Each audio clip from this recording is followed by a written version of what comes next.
Vox Party, the extreme right, and clearly pro-Franco dictatorship, is because we didn't broke with the Franco dictatorship.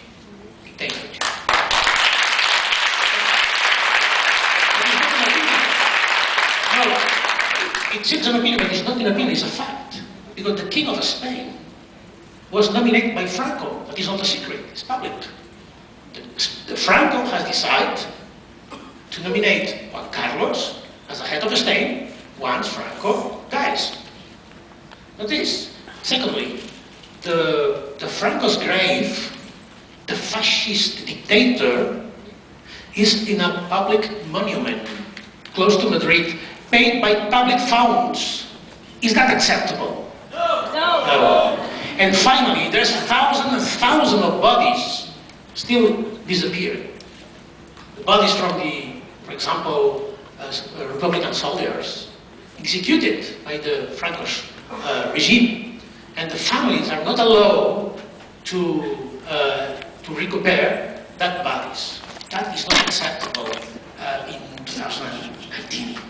That shows that the regime in Spain has not broken with its past. So that explains the rise of the extreme right, the fascist extreme right in Spain. Thank you.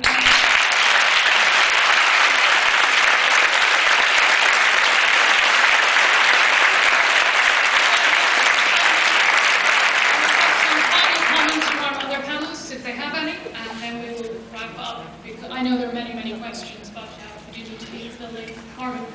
So I wanted to say something about what I thought was a very important question about what is the way forward.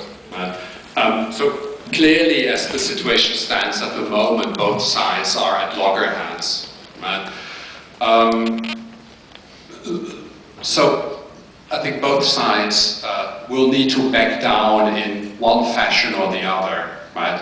It is, of course, natural that Mr. Puigdemont is not going to give up on his goal of independence. And the Spanish state is probably not going to change its long-term objective of trying to keep Catalonia into the fold. So what can possibly happen? Well, first of all, I think it is clear that the tactics that were employed by the Spanish central administration during the referendum as well as after the referendum were morally questionable, and they were also politically quite counterproductive. And so clearly the Spanish central government needs to back down on a number of these issues. And I do hope that now that the Partido Popular is not in government anymore, there is at least a window of opportunity for that. And then secondly, I think that maybe the Spanish state, Spanish society has advanced more over the past 40 years than Mr. Puigdemont gives its credit for. Right? So I agree that the remnants of fascist thought, which evidently are still part of some people's thoughts in Spain, as they are unfortunately in many other European countries, are a problem. But I would not give up hope that reform within the Spanish institutions, which are still to a large extent democratic, are possible.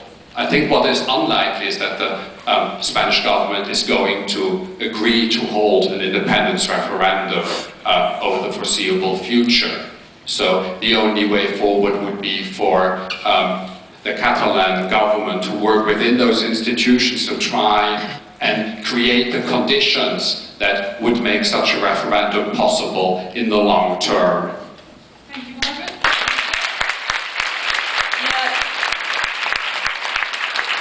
I want to go back to this question of are an informed, educated electorate allowed to make the wrong decision? Because in many ways this is a key question that we all have to wrestle with today. So obviously if you're a Democrat you have to say yes, and if the argument is framed only in those terms you have no option but to say yes. But if you are a liberal you might have pause, because democratic politics are increasingly bringing illiberal aspects into politics. And furthermore, if you're a cosmopolitan whose unit of analysis is not the nation state, but the global community, then you have to think even more seriously about the extent to which people are allowed to do harm to themselves and to others, as we see most clearly in this country with the case of Brexit. And if you are all these things, a democratic, liberal, cosmopolitan, then you're probably in the middle of nervous breakdown, like the rest of us. Thank you. Emmanuel?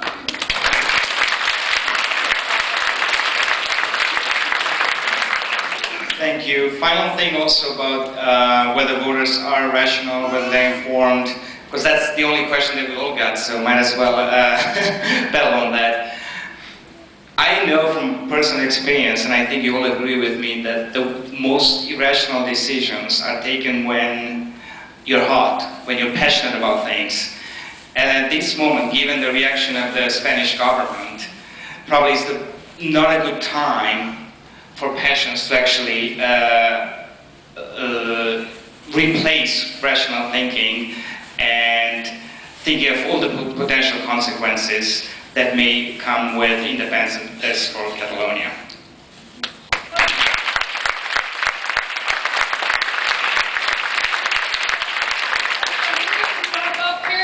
This was organised at the very last moment, and that can only be done with administrative support. And I'd like to thank Nathan Ra and Helen Murray, who did a great job of getting this together. I'd like to thank the panellists. I think that was a really interesting talk.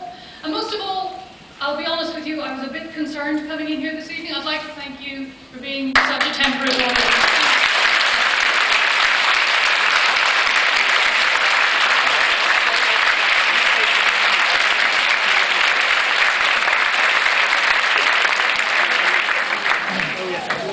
Gracias.